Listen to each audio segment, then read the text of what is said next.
누군가는 언제 매일 여의도는 전쟁 중 Talk to me.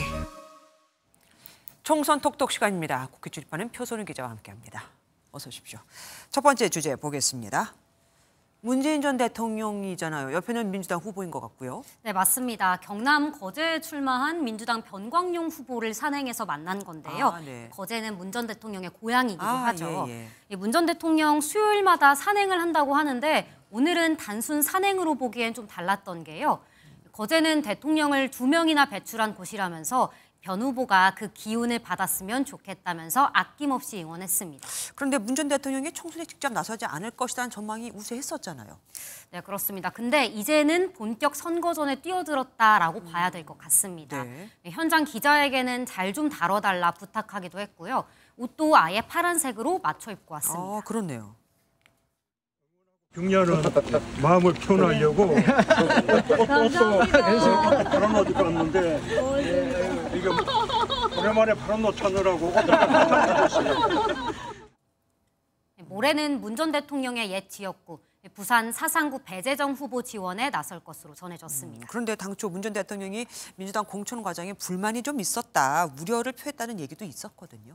하지만 이제는 뭉쳐야 한다. 일단 이겨야 한다는 생각이 좀 강해 보입니다.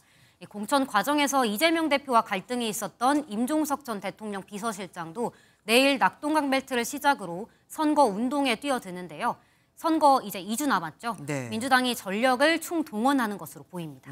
알겠습니다. 그리고 내일부터 본격적인 선거운동이 시작되는 거 아닙니까? 후보들 마음가짐도 달라졌을 텐데 좀 특이한 후보들이 있더라고요. 아니, 바디 프로필을 찍은 사람이 있어요? 네, 일단 각양각색 본인 PR에 나섰는데요. 네. 그중에서도 단연 눈에 띄는 후보, 성남 분당을 3선에 도전하는 민주당 김병욱 후보입니다. 네. 1965년생, 올해 만 58살인데요. 식스팩 만든 이유, 이렇게 설명했습니다. 대한민국을 바로 세우고 분당을 재건축을 통한 리빌딩에 대한 다짐과 각오를 제 몸으로 한번 보여주자. 와, 대단합니다. 어쨌든 자기 공약을 이렇게 몸으로 보여준 겁니다. 근데 전략을 좀 바꾼 것 같은 후보도 있습니다. 그래요? 네, 세종갑에 출마하는 새로운 미래 김종민 후보인데요.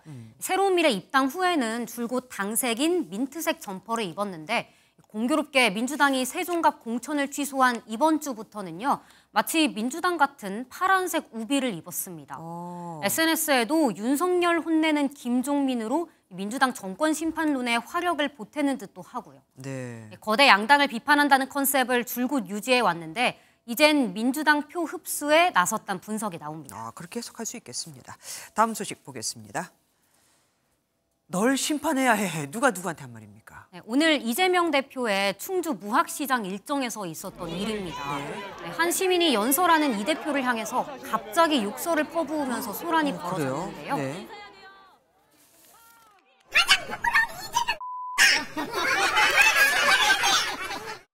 지지자들과 마찰이 심해지자 결국 경찰에 의해 상황은 종료됐는데요.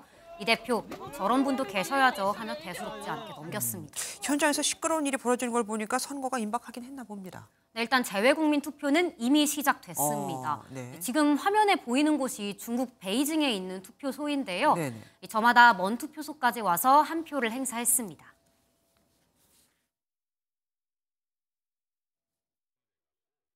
한 3시간 30분 정도 한중 관계도 그렇고 회복이 되고 좀 더 좋은 방향으로 나가는 그런 마음으로 왔습니다. 재외국민 투표는 다음 달 1일까지 진행될 예정입니다. 예, 대통령 선거는 뭐 글로벌적인 이슈가 있고 하니까 많이들 참석하지만 국회의원 선거는 그렇지 않은 줄 알았거든요. 정말 대단하십니다. 지금까지 표선우 기자와 함께했습니다. 고맙습니다.